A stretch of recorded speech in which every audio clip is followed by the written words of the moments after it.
दादा तुम्ही देखील अनेक वर्ष ऊर्जा खातं सांभाळलंय, मी सांभाळलेलं आहे, पण एक नवीन गोष्ट माझ्या लक्षात आली, आपणही सांभाळलेलं आहे. महाराष्ट्र एकमेव राज्य आहे की ज्या राज्यामध्ये 100 युनिटच्या खाली वापर करणारे 70% लोक आहेत. आणि यातलं आश्चर्य काय माहितीये, गडचिरोलीमध्ये 100 युनिटपेक्षा कमी वापर करणारे 42% आहेत आणि महाराष्ट्रामध्ये 70% आहेत. गडचिरोली जास्त श्रीमंत आहे का? मुळामध्ये आता याच्यावर फोकस करण्याची आवश्यकता आहे. आपल्याकडे वर्षानुवर्ष 2-2, 3-3 मीटर लावून टाकायचे आणि आपली युनिटची संख्या वाढू द्यायची नाही.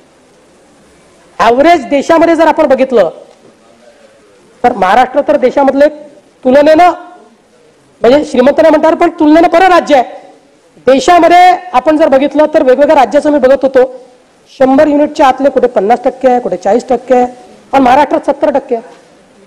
त्यामुळे आता हळूहळू ज्यावेळी आपण इलेक्ट्रॉनिक मीटर लावू त्यावेळी हे जे 100 युनिटवाले आहेत त्यांचा खरा युनिटचा काय कन्झम्पशन आहे आपल्या लक्षात येईल आणि त्यातनं आपली जी परिस्थिती आहे ती अजून सुधारेल आणि त्यातनं मला असं वाटतं की आपण चांगल्या प्रकारे हे खातं निश्चितपणे चालवू शकू.